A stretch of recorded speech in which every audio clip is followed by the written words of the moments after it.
The Super Nintendo was released in 1990 in Japan initially and launched very shortly worldwide after that.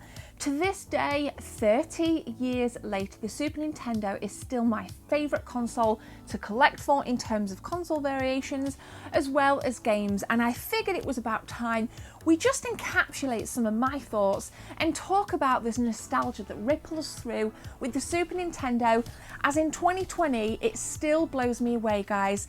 Let's get into it, sit comfortably, make sure you hit subscribe, and let's go.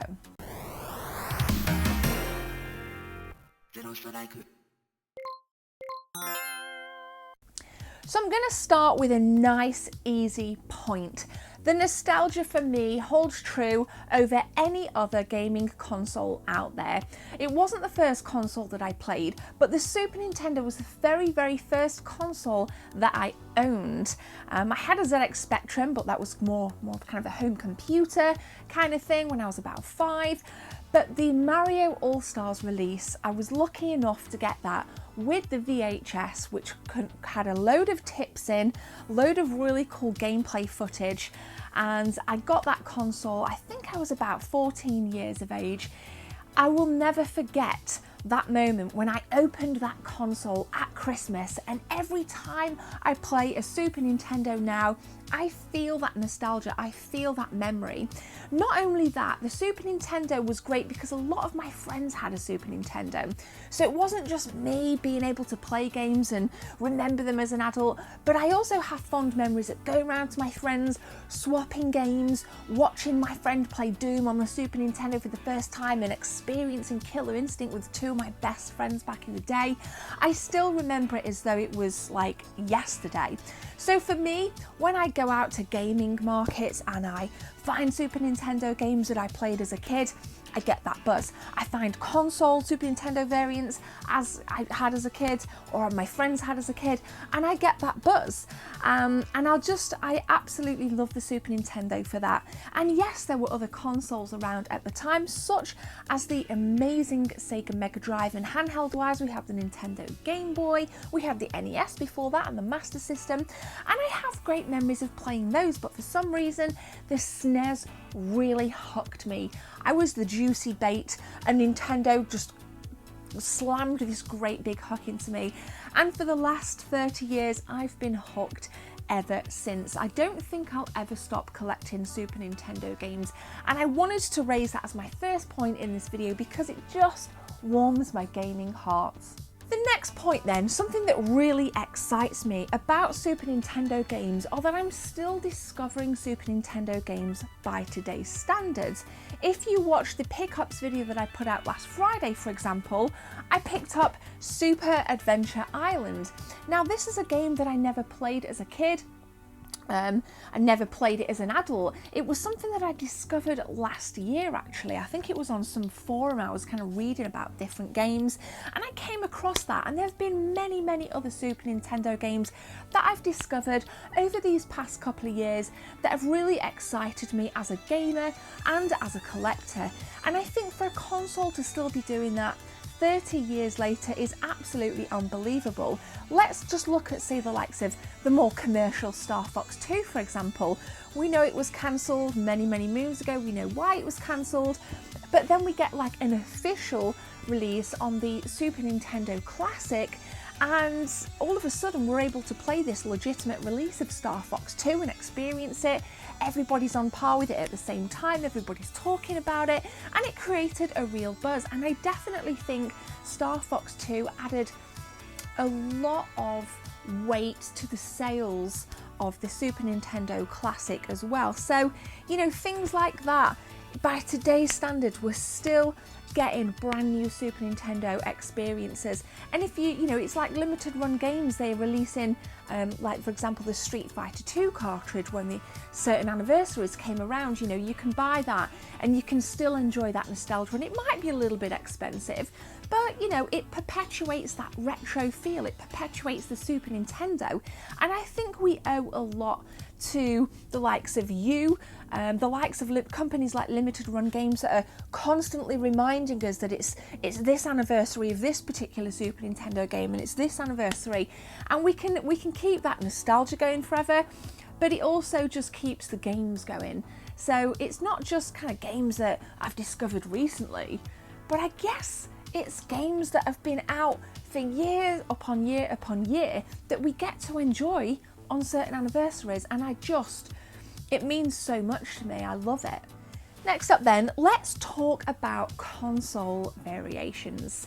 For me personally, I think, let's compare it to the Sega Genesis or Sega Mega Drive. I think the Super Nintendo definitely has way more variations.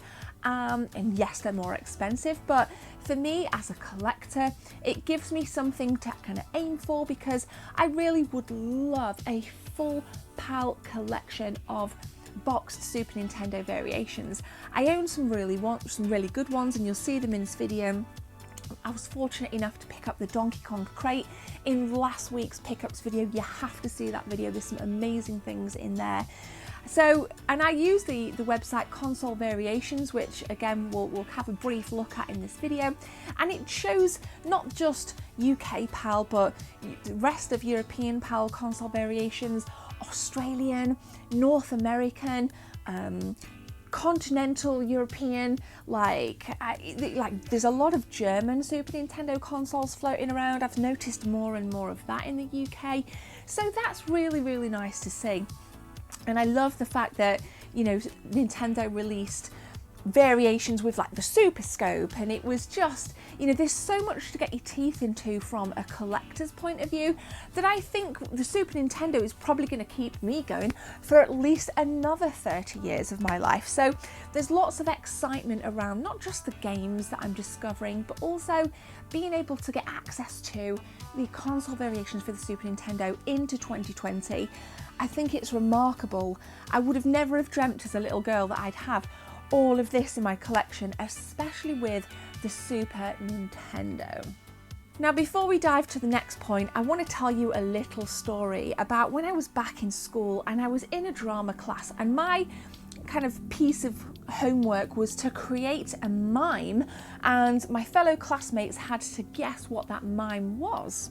So what I did was I mimed myself unboxing my Super Nintendo, which was the All-Star Super Nintendo back in the day. I mimed myself getting the controller, getting the console, getting the leads out, plugging it all in, and the whole mime lasted for about, I think it was about 3.5 minutes. And not a single person guessed what I was doing.